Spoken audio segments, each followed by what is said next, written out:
Hello नमस्कार। आजच्या एका नवीन व्हिडिओमध्ये मी सुनीता तुमचं सर्वांचं मनापासून खूप खूप स्वागत करते। तर सुंदर असा सनसेट झालेला आहे, पाहू शकता समुद्राच्या पलीकडे असा सनसेट होताना पाहणं म्हणजे खूप छान वाटतं, मनाला एकदम शांत आणि खूप पॉझिटिव्हनेस देऊन जातं आणि मला तर खूप छान वाटतं। तर अशा प्रकारची सायंकाळ झालेली आहे, तुम्हाला सुद्धा छान वाटलंच असेल व्हिडिओ पाहून। तर सायंकाळी कालचा व्हिडिओ जिथे संपलेला होता त्याच्या पुढचा व्हिडिओ आज शेअर केलेला आहे। तर सुंदर अशी सायंकाळ झाल्यानंतर झाडून वगैरे काढले, देवाला दिवा लावला आणि चला आजच्या व्हिडिओमध्ये काय काय आहे तुमच्यासोबत शेअर करते आणि व्हिडिओ माझे कसे वाटत आहे ते सुद्धा कमेंट करून सांगा। आवडत असतील तर लाईक शेअर आणि सबस्क्राइब करायला विसरू नका। तुमच्या लाईकमुळे आणि कमेंटमुळे मला आणखी नवनवीन व्हिडिओ बनवण्यासाठी उत्साह एनर्जी येते, त्यामुळे नक्की लाईक करा आणि कमेंट करायला विसरू नका। चला तर मग आजच्या व्हिडिओला सुरुवात करूया। तुम्हाला माहितीच आहे की प्रियाला सुट्टी असल्यामुळे ती आलेली आहे, मग तिनं आल्यानंतर वडापाव होणार नाही किंवा वडापाव आणला जाणार नाही असं होतच नाही, कारण इथल्या वडापावला खूप मिस करते ती आणि आम्ही सुद्धा इथलचाच वडापाव खातो। इनफॅक्ट कुठं जरी गेलो ना तरी आम्ही वडापाव खात नाहीत, इथल्या टेस्टची किंवा इथल्या चवीची इतकी आवड झाली आहे ना की आम्हाला कुठलाच वडापाव आवडत नाही।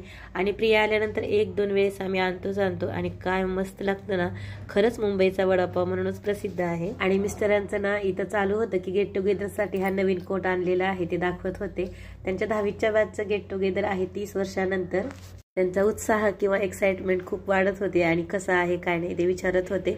चला आता वडापाव खाल्ल्यानंतर आम्ही चहासाठी मी इकडे आलेली आहे, चहा करून घेत आहे। त्या अगोदर म्हटलं दूध गरम करून घ्यावं आणि त्याच्यानंतर चहा करावा, कारण सकाळी दूध तापवलेलं होतं। असं थंडी आहे म्हणून आता काही खराब होत नाही, पण उन्हाळ्याचं खूप लवकर खराब होतं दूध। तर आता दूध गरम झाल्यानंतर तिकडल्या गॅसवरती तोपर्यंत मी चहा पण ठेवलेला आहे। वडापाव खाल्ल्यानंतर चहा प्यायची इच्छा होते आणि झालेली पण होती वेळ, दिवाबत्ती वगैरे करून घेतली। या तुम्ही पण सायंकाळचा चहा पिण्यासाठी, कोणाकोणाला चहा आवडतो। तर इथं मी तुम्हाला दाखवत होते की आवळाची मी रेसिपी केलेली आहे, पण त्याची शूट केली नाही। आवळाचं मुरंबा म्हणतात ना, तो केला होता। मला गावाला जायचं होतं, त्या घाईमध्ये केला। रेसिपी शेअर करणार होते पण म्हटलं नेक्स्ट टाइम करूयात। तुम्हाला जर करायचे असेल किंवा रेसिपी पाहायची असेल तर कमेंट करून नक्की सांगा, मी तुमच्यासोबत शेअर करेन। आणि हे अशा प्रकारचा आवळा मुरंबा खाल्ल्यानंतर आपल्या आरोग्यासाठी किंवा आपल्या त्वचेसाठी, केसांसाठी, सगळ्याच ह्याच्यासाठी खूप चांगला असतो। मी नेहमी करते, तुम्हाला रेसिपी पाहिजे असेल तर नक्की सांगा। तर चला आता मुरंबा भरून ठेवलेला आहे आणि आता मला भांडे घासून घ्यायचे आहेत। त्या अगोदर म्हटलं कुकर लावून घेऊयात, म्हणजे कुकर होईपर्यंत भांडे होऊन जातात। मी इथं तुरीची डाळ घेतलेली आहे, 2 पाण्यानं धुवून घेते आणि तांदूळ पण 1 ते 2 पाण्यानं धुवून घेते, म्हणजे चांगल्या प्रकारे निघतात। आणि डाळीमध्ये मी हळद मीठ टाकून घेते आणि तांदूळमध्ये थोडंसं मीठ टाकते आणि 2 ते 3 थेंब ऑइल टाकते, म्हणजे भात एकदम मऊ असा होतो। आणि टाकल्यानंतर आता कुकर लावून घेतलेला आहे आणि आता चला भांडे पण घासून घेते। आणि रात्री स्वयंपाकाला मला फक्त वरण भातच बनवायचं होतं, कारण दुपारी बनवलेले आलूचे पराठे होते, त्यासोबतच वडापाव खाल्ल्यामुळे पण भूक जास्त नव्हती आणि वरण भात केलं तरी पुरेल असं होतं किंवा जास्त भूक कोणालाही नव्हती, त्याच्यामुळे कुकर लावलेला आहे। आणि इथं भांडे दुपारपासूनचेच आहेत, पाहू शकता। आणि कसं जरी असलं ना, आपली तब्येत ठीक असो नसो, काही जरी झालं ना, आपली कामं जे आहेत ना ते करावेच लागतात। थोडंसं कंटाळा केला काय किंवा म्हणजे इच्छा नसली तरी पण घासून घ्यावेच लागतात। आणि जेव्हाच्या तेव्हा भांडे घासल्यामुळं पण काय होतं ना, आपले एक रिलॅक्स होतं माइंड की झाली कधी भांडे म्हणून। इथं मला एक गोष्ट सांगायची आहे की असे बांगड्याने भरलेले हात आणि बसवलेली चुडे, त्याच्यामुळे हात इतका छान वाटत आहे ना की मला तर खूप आवडतो। पण आपण जसं शहरामध्ये राहतो त्या ठिकाणी इतक्या बांगड्या भरल्या जात नाहीत किंवा कोणाच्याही हातामध्ये दिसत नाहीत। गावाकडे जातो तेव्हा अनेकांच्या हातात दिसतात, तेव्हा आपल्यालाही छान वाटते, त्यांच्यामध्ये मिक्स झाल्यासारखं वाटतं आणि त्याचं असं काही वाटत नाही। पण मी गावाकडे अशा बांगड्या भरते, चुडे बसवते, तेव्हा इतकं छान वाटतं।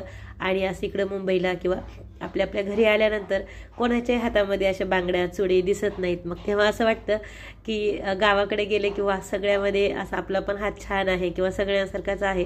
आणि शहरात आलं ना की असं सगळ्यावर वेगळं आहे किंवा हात जड वाटतो, कोणाच्याही हातामध्ये असं दिसत नाही आणि असं वाटतं की गावाकडल्या बाया आहेत किंवा गावाकडून आलेल्या असतील असं इमॅजिन होतं। लोकांच्या नजरा पण अशा कळतात की अरे ह्या गावाकडून आलेल्या आहेत किंवा गावच्या आहेत असं वाटतं। पण मला पर्सनली खूप छान वाटतं असं बांगड्या भरायला, चुडे बसवायला आणि सुंदर पण वाटतो हात। भांडी घासेपर्यंत इकडे कुकरच्या शिट्या पण झाल्या होत्या आणि मी गॅस बंद केला होता. कुकर थंड होत आहे तोपर्यंत मी वरण फोडणी देण्यासाठी तयारी करत होते. आणि आपण एका कामासोबत अनेक कामं करण्याची ना सवय लागते. म्हणजे मल्टीटास्किंग, आपण गृहिणी जे असतो ना मल्टीटास्किंग करतो. असं नाही की एकाच कामाला होईपर्यंत थांबायचं नाही. एक काम करत करत दुसरं काम करत करत तिसरं असं करतो. भाताचा डबा काढून घेतलेला आहे आणि आता डाळ मी हाटून घेत आहे. अशा प्रकारे भांडी पण झाली, कुकर पण झालं आणि आता वरणाला फोडणी पण देत आहे. म्हणजे काय, तर अर्ध्या तासामध्ये स्वयंपाक पण झाला आणि भांडी पण झाली. आणि आता इथं मी वरणाला स्पेशल सांबर मसाला टाकत आहे, कारण प्रियाला थोडंसं घरची टेस्ट किंवा तिला सांबर मसाला टाकलेलं वरण आवडतं. त्याच्यामुळे इथं हळद, धने जिरे पावडर आणि थोडंसं सांबर मसाला, लाल तिखट टाकलेला आहे. आणि जस्ट आपण वरण जसं करतो त्याप्रमाणे कांदा, टमाटर, लसूण, कोथिंबीर, कढीपत्ता ह्या गोष्टी.